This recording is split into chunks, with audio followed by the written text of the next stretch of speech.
Section 4.3, Day 1 or Part 1 of working with definite integrals and this definition of a Riemann sum to define a definite integral. So we've done if indefinite integrals. That was section 4.1, and this indefinite integral, we remember that we just take and add a power, so bump it up to 3 and divide by that new power. And then 5, I had x to the 0, so now I have x to the first divided by 1. And then I'd have plus a constant. So that was our indefinite integral, and we've done quite well with that. What we're going to move to in the middle of this chapter is working with definite integrals. And what you'll notice is we're going to pick up some numeric values from 0 to 2 here. Those will be intervals of integration.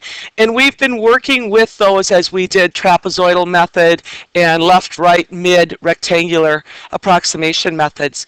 And we understand that it means, you know, area under the curve between 0 and 2 for those x values between 0 and 2.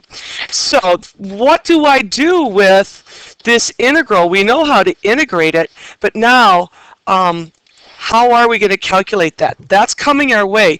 Today we're going to focus mainly on some of these properties that revolve around definite integrals, and how does that work.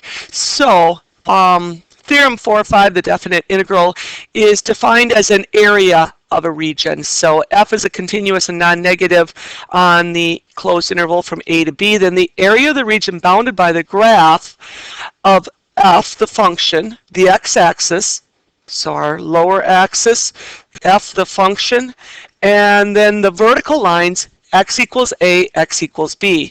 And these are, there would be my a, let's say, and here is my b from a to b. So I'm looking for this region under the curve between a and b. That's all that notation is talking about when we see this. It gives us the lower limit on the left side and the upper limit for x on the right side. And what we end up doing is we sum up the height times the width, what we know as area. We sum up the area of these rectangular regions. And with this notation, it says let n go to infinity. Let the number of rectangles increase greatly. So within this one space, I'm going to have an infinite amount of rectangles, and it's going to pack this really tightly with rectangles and get a really close approximation to the area under the curve. Continuity implies integrability, and you can read that one. The definite integral as area of a region, same type of stuff we just talked about. We're looking for a region between lower limit of a and an upper limit of b. What is the area below the curve but above the x-axis? And up to this point, we've always been dealing with this area that's above the x-axis, but it is indeed the case that we could have area that lies below the x-axis. So it could be below the x-axis, but yet above the curve. So I'm looking at this region that I shaded in blue. That we will pick up as negative area, okay? So above the x-axis and below the curve is positive area. Below the x-axis but above the curve is negative area. Integral notation, we've talked about many of these parts before, but this just spells it out very clearly to you. And this is what's known as the integrand. This is important because it tells us what variable we are integrating with respect to. So you should always indicate that at the end of your integral. We know the integral symbol, an elongated s. You can think of it as a summing function or an accumulating function. So let's just get working on this. Areas of common geometric figures. First part of the homework is going to deal with how do I take functions and come up with the area under the curve. Well, most of us recognize that here is our function. The function is 3. That would look like f of x equals 3, or in other words, y equals 3. If I graphed that, I would just get a nice horizontal line, wouldn't I? horizontal line at a height of 3. Now, reading my integral symbol, it says start at 1, finish at 4. Look for the area that sits between a vertical line at 1 and a vertical line at 4. So I'm below the x-axis, but yet above, I'm below the function, yet above the x-axis. So we're looking for this region right in here. Well, that's an easy square, it looks like, doesn't it? I would get that my area is a 3 by 3, so this answer would be 9. The area is 9. Moving to B, here is my function, 4 minus x, so that really means y equals negative x plus 4 is our function. So go up to 4, our intercept, drop down 1 over 1. Here is the graph of the function. Now look at your integral sign. It's going from 0 to 3. So we are going to create vertical line at 0 and a vertical line at 3 above the x-axis. We're talking about this region in here. That's shaped as a triangle, so I know my formula for a triangle is 1/2 the base. The base has a distance of 4, and it has a height of 4, so half of 16 is 8. The area for that integral would be 8. Next one, we're traveling from -3 to 3. So here's 3, here's -3 vertically. I've got a 3 up here. I'm going to need to know that. I hope you recognize this function. This function is a circle, and we're looking at the positive portion because we got a positive radical there. Remember, circle equations started out as x squared plus y squared equals r squared. And if I subtract my x squared, like they did, I end up with y squared equals r squared. If I take the square root for a circle and I want to talk about the upper portion of the circle, I would just leave it as a positive radical. If I wanted to talk about the lower half of the circle, I'd have the negative in front. So if this is r squared, that means my r really is 3, right? Because 9 square rooted is 3. So I end up with a radius of my circle at 3. It is centered at 0, 0. So there's my center of my circle. So let's draw in the upper portion of a circle. And now all we have to do is think about the area of a half circle. So the area here would be 1/2 of pi r squared, or 1/2 of pi times 3 squared, or half of 9. So our answer is going to be 9/2 pi. Example number 2, given this picture, it consists of line segments and semicircles. Evaluate each of the indefinite integrals using a geometric formula. So what we need to do is just look at our lower and upper limit. So 0 to 2, I'm talking about this region between 0 and 2 of the function. So now this will be a region that sits below the x-axis, correct? But yet above the curve. And now I remember from that very first page we talked about the fact that this is going to be negative area, correct? Between 0 and 2, I'm really looking at a quarter of a circle.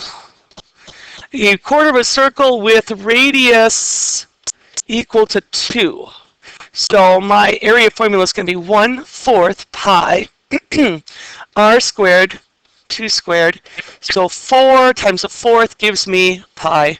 That region has an area of pi, and I almost forgot it, didn't I? Let's throw a negative in front of this. It would be a negative region of pi.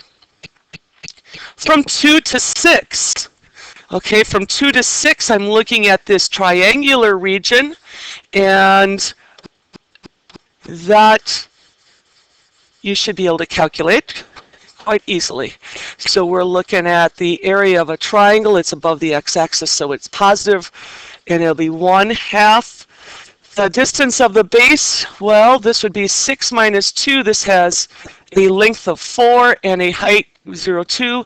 So 2, 8, half of 8 is 4, and so on.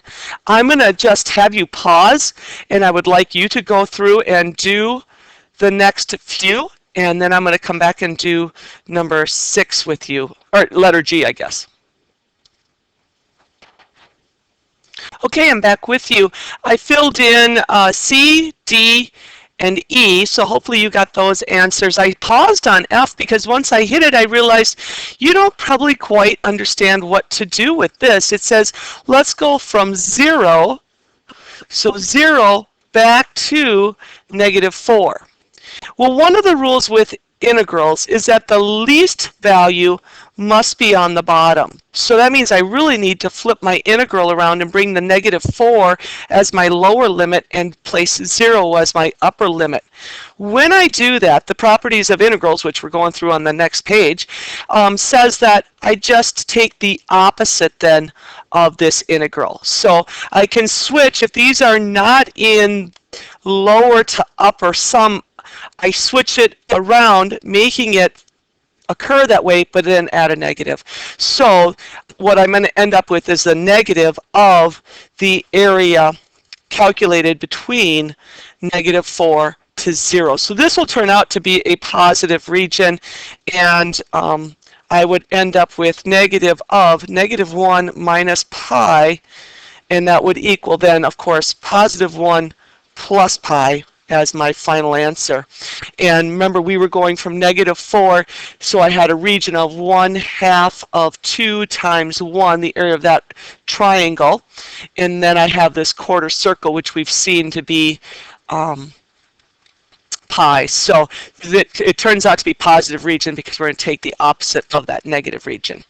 Letter G, this absolute value thing, well, we know absolute value turns things positive, so what we're going to do is we're going to turn all these areas to positive. And looking up here at the chart, I would basically look at this function. We are going from -4 to +6. Well, the y values that come out of the function in these regions will actually just kind of mirror over and flip upwards then. Absolute value sign would make this positive region, and then this would become a positive region. And I would no longer have this stuff on the bottom. It would all look like that. So then I would just calculate that and go ahead and do that and see if your answer matches my answer. I came up with 1 plus 2 pi plus 4 for my region, and that gave me 5 plus 2 pi. Letter H is unique. It is going from -4 to 6, so still we're looking at this entire region. Let's get back to where we were. And it says take this function but add 2 to the function. Well, we understand from pre-calc that this means we're shifting the entire function up by 2 units. So I'm going to do just a quick thing that I can do with this smartboard. I'm going to copy my function the best I can, and then we're going to imagine taking this and just raising it. I don't want to move the under thing, I want to move this. I'm going to move it 1 unit, 2 units above. Let's get this guy going up by 2 units. What it did is it just added an entire block, a rectangular region that is 2 units high by this entire length from lower limit to upper limit. So I would be picking up the area from -4 to 6 and adding to it a rectangular region that is 10 units wide by 2 units high. So I'll be picking up 20 units. Also, I could take this integral and break it actually into 2 pieces and see it this way as well. So I'd have the integral from -4 to 6 of 2 dx. And we're going to hit this property on this next page. So I could calculate that out as well. This being that area of 20 because it is a 2 by 10 rectangle, and I'm going to add that to this entire region here has a -2 pi area, and so I get an answer of -2 pi plus 20. I was just looking at this. I missed, there was a +3 in here. So the area of the curve was -2 pi plus 3, and then this will be 23. I went back and marked up my picture up here, and we had -1 for that small triangle, -2 pi for these two quarter circles brought together, and then I have a +4 for that above region. So that's where you see that -2 pi plus 3, and then add on the 20. Okay, so a few properties, please jot these down on your notes. If f is defined at x equals a, then if I have an integral where the lower limit and the upper limit match, that essentially says I have no region, correct? If I have some function and I'm looking at it from a to a, I get a straight line that has no width. Therefore, it has no area, it's 0. Next one, if f is integrable on the closed interval from b to a, where b is larger than a because of this notation, right? The larger values are always found on the right on interval notation. So this would be a larger value, and this was a smaller value. The way to handle that is we just have,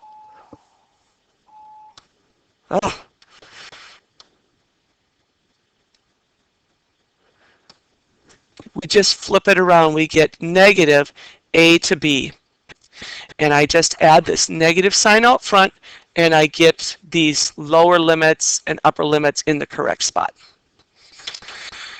The additive integral property, if f is integrable on the closed interval determined by a, b, and c, where a is less than b, and c resides between a and b, like this picture here is showing. So I've got a, c, and b, where c sits between a and b. I can break this integral down into two parts. I can take area 1 and add it with area 2, and that would end up looking like this. Oh, these are not working right today. So I end up making it into two integrals. I'm going to break it from a to c. So here's that area 1 that we were talking about. And then I can go from c to b, area 2. Add those two together, and we can calculate. If k is a constant, then we can, and it's just a multiplier, we can essentially pull it out in front of the integral and multiply after we find the value of the integral f of x dx. Addition and subtraction. If I have two functions summed together inside one integral, I can break it into two separate integrals, either through addition or subtraction, depending on how the problem started out. So those are some basic properties of integrals. Now let's kind of put them into place or into use. Notice over here on the right, we're given a few definitions. We're given the definition, the integral from 2 to 4 of x cubed dx is 60, and from 2 to 4 of x dx is 6. So they start us off with some givens. And I think this might be a good place to stop this, and I'll pick up in a second video.